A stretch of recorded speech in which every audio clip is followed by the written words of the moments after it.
Si vous avez récemment ressenti des symptômes de la dépression ou si vous les endurez depuis longtemps, si vous avez essayé diverses approches thérapeutiques, traditionnelles ou alternatives et que malgré tous ces efforts, vous ressentez toujours un mal-être profond sans en comprendre pleinement le sens, alors restez bien avec moi jusqu'à la fin de la vidéo.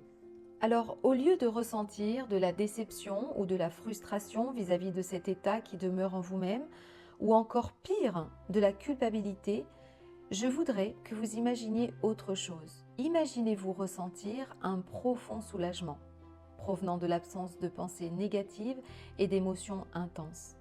Imaginez comment vous vous sentiriez si vous ne ressentiez plus ce poids intérieur qui bloque votre énergie et éteint votre motivation. Imaginez un moment où vous n'auriez plus à vous soucier de votre bien-être intérieur, car vous seriez en harmonie avec vos émotions et confiant dans votre existence. Alors, de nos jours, la dépression est souvent perçue avec appréhension en raison de la profonde souffrance qu'elle impose à ceux qui en sont affligés. Cette maladie, avec son fardeau de douleurs émotionnelles et mentales, représente une réalité intimidante pour beaucoup. En plus, elle peut entraîner des pensées suicidaires, un aspect de la maladie trop souvent minimisé ou ignoré. Il y a donc urgence à sensibiliser davantage et à fournir le soutien nécessaire à ceux qui luttent contre cette maladie insidieuse. Pour illustrer ce que je veux dire, je vais prendre une citation de Jiddu Krishnamurti qui disait « La dépression peut être un appel à une plus grande compréhension de soi et à une transformation intérieure profonde. » Ce que je veux dire par là, c'est que vivre dans un état de dépression est un défi constant. Être régulièrement en conflit avec soi-même, vivre dans un état de lutte intérieure perpétuelle, cela épuise nos réserves d'énergie vitale. Cette lutte intérieure, elle nous exténue, elle nous laisse souvent dans un état de désespoir et d'abandon. Même les petits plaisirs de la vie semblent hors de portée. La dépression instaure un cycle vicieux où chaque jour, la simple possibilité de ressentir de la joie semble hors de portée. Mais aujourd'hui, je vais vous amener un regard différent sur cette situation pour vous montrer un autre chemin. Je vais vous expliquer comment il est possible de changer votre rapport avec vous-même en réapprenant à vous écouter profondément. Cela vous permettra de mieux comprendre vos expériences, d'en saisir le sens profond et ainsi de vous alléger intérieurement. Je me présente, je m'appelle Sylvie Ruti et aujourd'hui je vais partager avec vous comment j'ai aidé de nombreuses personnes à surmonter la dépression en allant vers qui elles étaient vraiment grâce à une approche simple, authentique et efficace basée sur l'auto-écoute consciente. Je vais surtout vous montrer comment vous pouvez faire la même chose. Ce que je vais partager avec vous, pourquoi s'éloigner de soi-même et cesser de s'écouter représente le plus grand égarement que l'on puisse expérimenter. L'importance de notre principal pouvoir réside dans notre aptitude à être à l'écoute de nos ressentis, car c'est un chemin véritable et authentique pour nous-mêmes. L'intérêt de renouer avec ce lien authentique avec nous-mêmes enrichit notre conscience, développe nos capacités, renforce notre confiance en nous et cultive notre joie intérieure.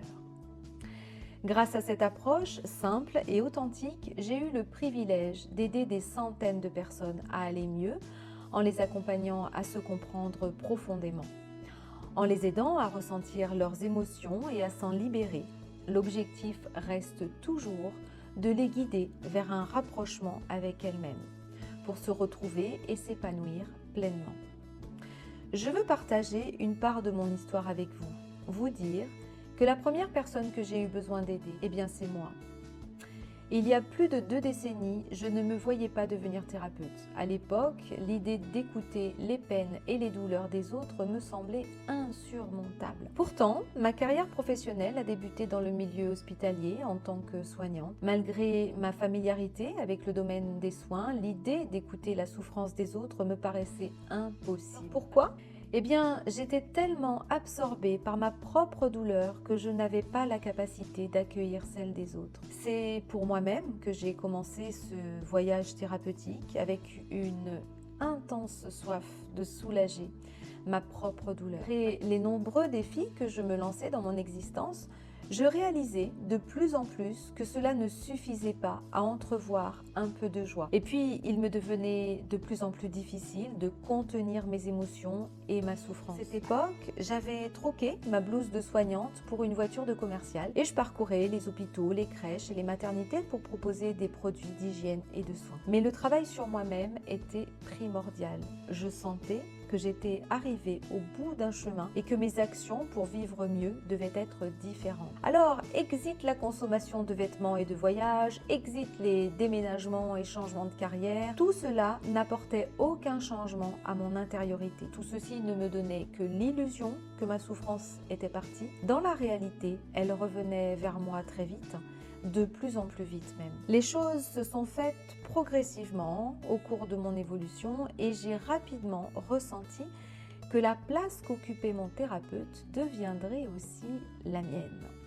Surtout lorsque mes proches me sollicitaient pour des conseils et me disant que ce que je partageais avec eux était plus enrichissant et plus profond que le retour de leur thérapeute et psychologue habituel. Tout au long de mon parcours, je me suis formée à plusieurs approches, explorant différentes voies pour me comprendre et guérir de mes blessures. Mais ce qui avait le plus de sens pour moi, c'était le développement de mon ressenti. Ce qui comptait le plus pour moi, n'était pas de me surcharger l'esprit de connaissances intellectuelles qui ne généraient pas de changement significatif. Ces connaissances, elles semblaient peu pertinentes car au fond, elles ne répondaient pas à mes besoins essentiels. Ce que je cherchais, c'était quelque chose de concret, de palpable, de simple, capable de générer un changement réel dans ma vie. Dans un monde où envisager un avenir semblait difficile, je cherchais une voie authentique vers le soulagement. À mon grand étonnement, ce que je recherchais est venu, et ce, grâce au travail thérapeutique sur le ressenti. Cela s'est produit très rapidement,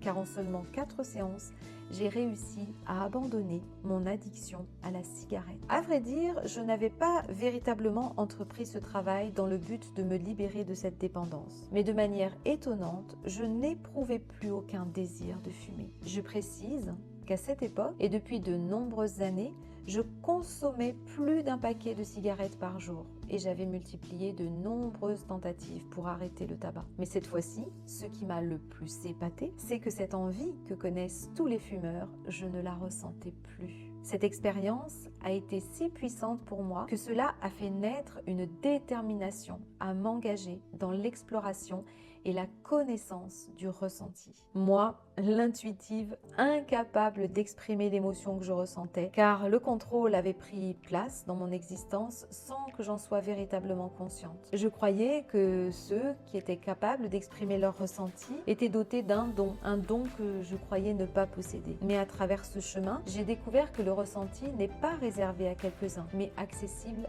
à tous. Ce travail m'a profondément transformée, allant bien au-delà de tout ce que j'aurais pu envisager à l'époque. C'est une exploration qui a donné un sens profond à ma vie et qui continue à guider ma pratique thérapeutique aujourd'hui, car depuis 2010, j'accompagne les personnes qui souffrent de dépression et de mal-être. Je les aide à réapprendre l'auto-écoute consciente pour se comprendre et s'apaiser, à développer leur lien aux émotions pour être plus lucide, confiant et serein, développer le ressenti authentique, simple et vrai, celui qui nous guide avec justesse, grandir la conscience et se libérer de leur souffrance.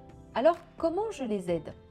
Pendant toutes ces années d'accompagnement, j'ai toujours eu à cœur de poursuivre mon propre travail de développement personnel afin d'offrir aux personnes un soutien de qualité. Pour moi, il est essentiel que ceux qui offrent leur aide aux autres commencent par se soutenir eux-mêmes. En d'autres termes, l'aide que je propose est également celle que je reçois. Pour moi, c'est un détail important. J'ai rencontré de nombreux thérapeutes qui refusent d'être accompagnés simplement parce qu'ils ont reçu une formation.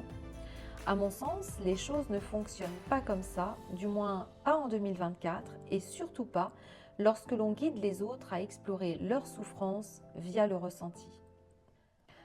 Mon approche est entièrement personnalisée. Elle repose principalement sur le ressenti et elle est indépendante de toute école, mouvement ou secte. Elle est le fruit de mes 20 années d'expérience et d'études approfondies du ressenti. Ma confiance en cette approche est inébranlable, car je l'expérimente depuis 2 décennies. J'ai accompagné des centaines d'âmes aspirant au désir de retrouver le sens de leur vie, de s'éloigner de cet état intérieur de souffrance qui les éloigne de leur véritable essence. Leur volonté est souvent de mieux se comprendre, de retrouver leur pouvoir et de ressentir une joie profonde dans leur existence. Je vais vous raconter l'histoire d'une personne pour que vous compreniez encore mieux comment les personnes avec lesquelles je travaille obtiennent des résultats. Stéphanie, elle comblait son mal-être au quotidien par des achats impulsifs. Elle utilisait la consommation comme un moyen de s'apaiser face à son profond malaise. Acquérir des biens matériels renforçait son besoin de se sentir exister, focalisant toute son attention sur cette habitude réconfortante. Cependant, un jour, un événement malheureux a bouleversé sa vie et a rendu insignifiants ses plaisirs éphémères. Plongée dans la dépression, elle a finalement franchi la porte de mon cabinet. Alors voilà ce que j'ai fait. Je l'ai accueillie. Elle ne parlait pas et elle pleurait beaucoup. Je l'ai sollicitée dans son ressenti. Que ressentez-vous ? Elle me répondait rien. Je ne ressens jamais rien. Elle manifestait un désintérêt pour la vie. Progressivement, je l'ai accompagnée à explorer son état intérieur. Elle réalise à quel point elle s'était coupée d'elle-même, l'empêchant de ressentir toutes ses émotions, même la joie. Je l'ai écoutée, je l'ai rassurée. Elle avait organisé sa vie de manière à éviter toujours de ressentir sa tristesse, une émotion qu'elle percevait trop fréquemment et qu'elle redoutait. Je l'ai accompagnée dans sa rencontre avec ses émotions. Elle a renoué un lien avec la conscience de son état intérieur, de ce qu'elle ressentait. En effet, le fait de ne pas ressentir pleinement nos émotions nous conduit à installer une barrière à l'intérieur de nous-mêmes. Cet obstacle nous prive de ressentir toutes les émotions, y compris celles qui nous animent, la joie. Je l'ai encouragée à ressentir ses émotions. Le fait de ne pas ressentir nos émotions nous maintient dans un blocage émotionnel qui nous empêche d'accéder à une compréhension profonde de nous-mêmes et de notre environnement. Une émotion, lorsqu'elle est ressentie, elle ne dure jamais plus de 2 minutes. Ensuite, elle se dissout et elle laisse place à une autre émotion. Cette réalité, elle nous conduit à vivre dans une fluidité émotionnelle où nous pouvons accueillir, accepter, de naviguer avec souplesse avec toutes les émotions, sensations qui nous traversent. En comprenant que nous ne sommes pas définis par nos émotions, elles sont plutôt comparables à une météo intérieure. Nous sommes capables de les accueillir, de les ressentir, sans crainte de nous identifier à elles ou bien de nous y attacher de manière excessive. En fait, cette perspective, elle ouvre intérieurement une grande harmonie, un équilibre émotionnel. Pour en revenir à Stéphanie, elle était très triste et elle se refusait de manière inconsciente à ressentir cette émotion. Alors elle achetait plein de trucs et cela lui faisait ressentir un peu de plaisir et parfois de la joie. Le problème, c'est que ce plaisir ne durait pas dans le temps, car la tristesse qu'elle ressentait à l'intérieur demeurait présente. Et lorsqu'une émotion présente n'est pas ressentie, elle a tendance à s'intensifier et faire preuve d'encore plus de présence. Alors que naturellement, lorsque l'on ressent une émotion, elle se dissout rapidement. Sans le savoir, Stéphanie s'était prise dans un cycle émotionnel vicieux et aliénant. Inconsciemment, elle agissait contre une émotion et non pas pour son plaisir. En prenant conscience de ces fonctionnements et de leurs conséquences, Stéphanie a ouvert des portes en elle, lui permettant d'être au contact d'une écoute profonde de ses ressentis, de ses émotions et de toutes ses perceptions. Car Stéphanie est devenue une personne très réceptive, notamment aux énergies et au monde subtil. Grâce à cette ouverture intérieure, elle a trouvé un sens authentique et profondément humain dans sa vie. Si je partage mon histoire et celle des personnes que j'accompagne, c'est pour vous montrer à quel point on peut changer, se transformer profondément lorsque l'on s'engage pleinement dans un processus de travail thérapeutique. Il est vrai qu'une thérapie de quelques semaines ou de quelques mois peut nous amener à nous recentrer sur certains aspects importants de soi-même. Cependant, s'engager sérieusement dans ce processus et mettre une nouvelle relation avec nous-mêmes en apprenant à gérer nos émotions, en nous rencontrant dans notre ressenti, peut être une expérience des plus inconfortables, mais aussi la plus enrichissante. Honnêtement, il est plus facile de continuer de vivre dans nos croyances limitantes et nos schémas habituels, mais le résultat qui en découle est non seulement insatisfaisant, mais pire encore, il nous égare, il nous éloigne de nous-mêmes, contrairement au potentiel de croissance que peut offrir un travail sur soi. Comme le disait un maître spirituel indien, la vie est un voyage d'exploration de soi-même. Pour comprendre la signification de la vie, il faut s'aventurer profondément en soi. Parce que pour trouver un équilibre intérieur stable, il est important que vous agissiez pour vous écouter à chaque instant. Favorisez l'écoute de votre ressenti qui est simple, juste et vrai. Suivre ce que vous ressentez et voulez vraiment. Vous exprimer à partir de ce que vous ressentez. Faire confiance à votre ressenti qui est la voix de votre cœur. Arrêtez de fuir vos émotions. Arrêtez de vous battre contre vous-même. Arrêtez de vouloir tout contrôler. Arrêtez de vous en vouloir et de culpabiliser. Mon domaine d'expertise consiste à accompagner des personnes souffrant de dépression et de mal-être comme vous, qui éprouvent un profond malaise et aspirent à un changement. À ce stade, vous vous demanderez peut-être comment puis-je intégrer cela dans ma vie. Votre capacité à ressentir est déjà présente en vous. Vous êtes né avec cette capacité. Mais au fil du temps, vous vous en êtes éloigné progressivement. Le processus que j'ai mis en place est conçu pour vous aider à retrouver cette connexion. Il s'agit de rétablir le lien avec votre essence profonde et authentique en écoutant votre guide intérieur. Vous y arriverez si vous ressentez une profonde volonté à changer authentiquement et positivement votre vie. Si vous êtes prêt à remettre plutôt en question vos modes de fonctionnement ainsi que vos schémas de pensée et de croyances. Lorsque vous en avez assez de répéter les mêmes problématiques et aspirer à un réel changement, si vous reconnaissez que vous avez besoin d'être aidé dans un cadre sécurisant qui vous permet de vous comprendre et de vous libérer de votre souffrance pour aller vers le bonheur et la joie. Actuellement, je suis animée par le désir d'accompagner un nombre encore plus grand de personnes pour atteindre les résultats que j'ai partagés avec vous. Et donc, vous avez maintenant la possibilité de planifier avec moi ce que j'appelle une session d'exploration. Alors comment ça marche, une session d'exploration? Eh bien, c'est très simple.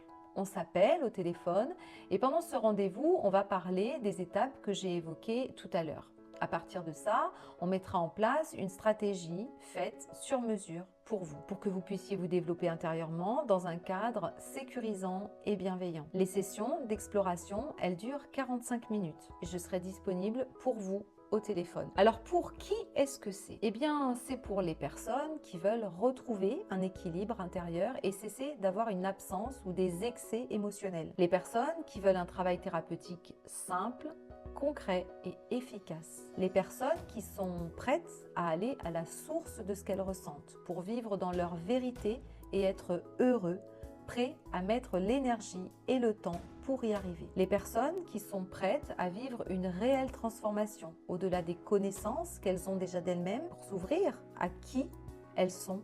Travailler avec moi implique un engagement total dans votre cheminement thérapeutique. Je suis là pour vous guider de manière encore plus efficace vers les objectifs que nous aurons convenus ensemble. Mais ce n'est pas non plus pour tout le monde. Alors pour qui est-ce que ce n'est pas? Ce n'est pas pour les personnes qui pensent que le thérapeute est un sauveur qui œuvre à leur place. Celles qui ne veulent pas se remettre en question, celles qui ne veulent pas mettre de l'énergie pour elles-mêmes, les personnes qui n'ont pas même une toute petite volonté à vouloir changer, les personnes qui sont juste intéressées. Il y a juste une différence entre être intéressé et être engagé.